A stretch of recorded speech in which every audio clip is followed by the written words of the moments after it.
Hello there, people of the internet. Awkward camera location, and it is very precariously set right now. Actually, if I step like right here, you guys see how the camera is moving around. That's because I have the camera on a tripod that's way too short, and it's sitting on a pile of like essentially sticks to try and give it some height. So this is what I'm currently working with, but yeah, I will figure out a better solution later in the future. I'm out here at the gun range right now. I would not be out here if it was not for the support of people who look at the Patreon and Utreon page, or who go and buy the shirts, or who do the things that they do to help support my work. Also, if you want to send me anything, then give a look to my email address and go ahead and get with me, and we'll work out you guys sending me something. I know a lot of people have been saying that they want me to have a P.O. box, and unfortunately I don't have the resources for that right now. I also would not be out here firing these rifles on this gun range if it was not for the people providing me with the ammunition to be able to do so. So what is it that we're doing out here today? I have two different rifles out here with me today. I have this Swiss K31. This right here is a straight pull rifle design, and I have things moving around me. I have this, can you guess, Yugoslavian Mauser. This right here is what I normally bring out to shoot, because 8mm Mauser rifle ammunition, the surplus stuff, is the cheapest full power rifle ammo that you can get. I am out here running these two rifles and trying to make content about them. And of course, what is the first thing that comes to mind whenever I have both a traditional turn bolt style of bolt action rifle and a straight pull style of bolt action rifle? Let's go ahead and talk about the two and compare the two systems and why one is more beneficial than the other in certain fields of use. So whenever it comes to a traditional turn bolt style of rifle, like say this Yugoslavian Mauser, you actually have to grab the bolt handle, lift it up, and that there unlocks the system so you can pull the bolt handle back. That being said, if you have a straight pull system, which I've already shown you guys, you don't have to do any of that at all. Rather than pull bolt handle up in order to pull it back, this right here, you just kind of grab your bolt, pull it to the rear, and then assuming that you have ammunition inside your magazine, you push it forward and you have a new round in the chamber. You don't have to worry about any sort of a finagling with the bolt in terms of lifting it and moving it, and it's a very simple motion. So one of the big benefits of me not tripping right now is that I won't scratch myself up on the sticks I'm currently standing on. One of the big benefits of a straight pull rifle system is that it is a significantly faster design than a traditional turn bolt style system. Take this out because this locks open on the empty magazine. But if I'm running this rifle and I'm using just that straight pull system, I can run that rifle very fast, especially in comparison to how I would be able to run a traditional turn bolt. Put the magazine back inside this thing so I don't forget that it exists. But this right here is a much faster system to be able to run. Now, whether or not you need that speed with a bolt action rifle like something like this right here, that is an argument for another video. My argument would be that the increase in speed would be of a negligible improvement of the system. Now, that being said, if you have yourself a turn bolt rifle system like this right here, although it is going to be slower, it is going to be significantly more cost effective to make a much simpler design like this. A turn bolt safety of or a turn bolt system of a rifle does not require any sort of camming systems or any sort of additional machinery or mechanical systems inside of the bolt to allow the bolt to turn itself and unlock, because you're manually doing that with the bolt action system.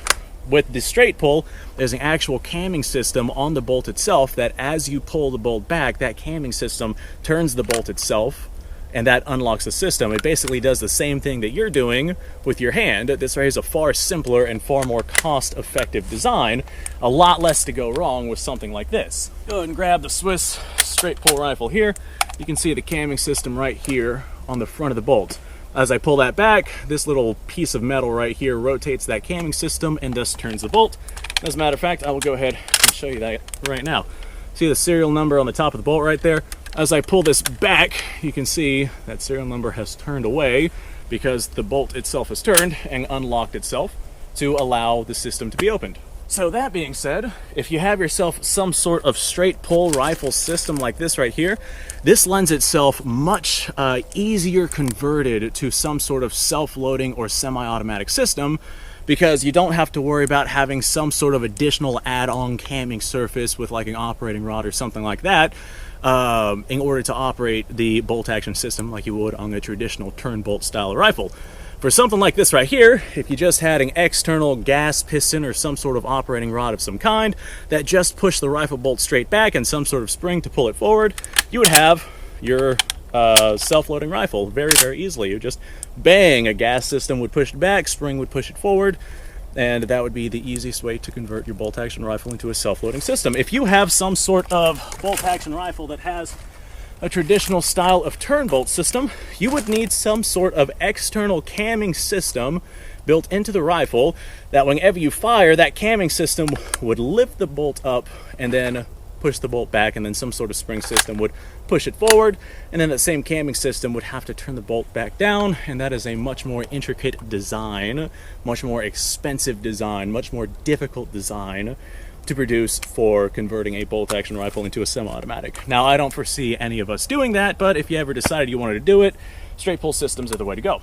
Okay, I have a grand total of 2 rounds of GP11 ammunition thanks to a viewer of mine who sent me this ammunition. I would not be out here shooting this rifle if not for you. So I got 1 round that I'll go ahead and I'll use for this video to represent the straight pull rifle actually being fired. And then I will move on to some 8mm Mauser ammunition. So with where you guys are currently at, actually I'm going to go ahead and close this because I want to cycle this quickly. So I will load my round into the magazine just like that. All right, with where you guys are currently at, if I stand, oh goodness, don't step on that. That moved the whole camera. If I stand right here, you guys can probably still see me, and I'm just gonna shoot at something down that way. So cycle this thing out and in. We should have chambered around. Yep, we did in fact chamber around. And now I just find something down there to hit with a full power rifle cartridge. I think that I missed it. Either that or just went right through it. Either way, that was awesome. And this stuff is Berdan Prime, so I don't need it. Yeet! And if I had another round of ammunition in this thing, I'd be able to just close it and continue to fire. It's a very fast system. Compared to something like this turn bolt Mauser right here, go ahead and pop a couple of rounds into this bad boy. This is Turkish surplus, 155 grain projectiles. Should be traveling at about, I don't know, 3,000 or so feet per second. Assuming it actually detonates. A lot of this stuff is just duds and hang fires. Let's send a round downrange, and I'm gonna try and hit that radio again.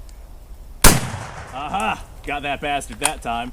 So this right here is a much more labor-intensive operating system. I had to rotate that bolt up, and that pulled the cartridge out, and it's just a whole heaping mess. I got to fight spring tension and all sorts of stuff. This right here is a cock-on open system, much more labor-intensive. It's a much slower system than something like the Swiss K31. All right, I have no idea what that thing is out there, but I see a thing out there. You guys probably can't see it. I'm gonna shoot it. Well, I nailed it, and it fell down. That's my story, and I'm sticking to it. So now that I fired those, in order to cycle my next round, I gotta actually lift this bolt handle up. Like I said, I'm fighting spring tension and cartridge extraction, and then I can go ahead and cycle that round out, and then I gotta close and lock that system. There's a lot of room for error in a rifle system like this right here. If something goes wrong and I don't fully lock this thing, or if there's a combat or stressful situation and something goes wrong to where this thing is out of battery, it won't actually fire, that might cost me my life. There's a lot of potential issues with a turn bolt rifle like this right here that you just kind of skip over whenever you utilize a straight pull system. So there we go. That is the main differences between a straight pull rifle and your traditional style of turn bolt rifle. Personally, I prefer the turn bolt. It is just something magical about that turn bolt system, but I also would not bring a bolt action into a combat situation. Thanks for watching, folks. Appreciate your time. Like, subscribe, share. Description below has a link to all sorts of stuff. Go check it out. You guys go off, have yourself a fantastic day. I will see you guys in the next episode.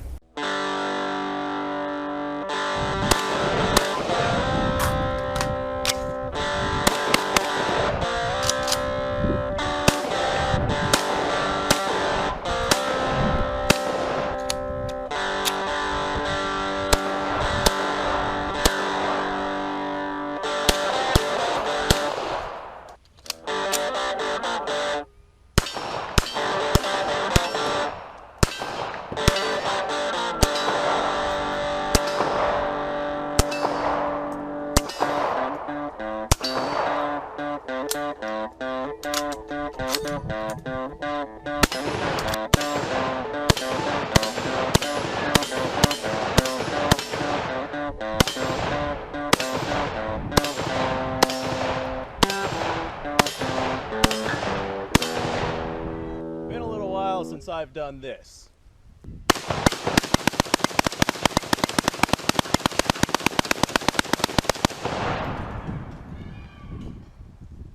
Bonnie and Clyde be damned.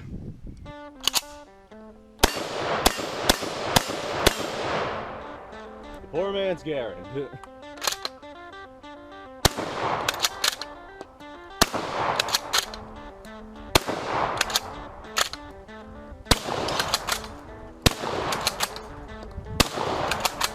It's a shame that bolt action shotguns aren't more mainstream.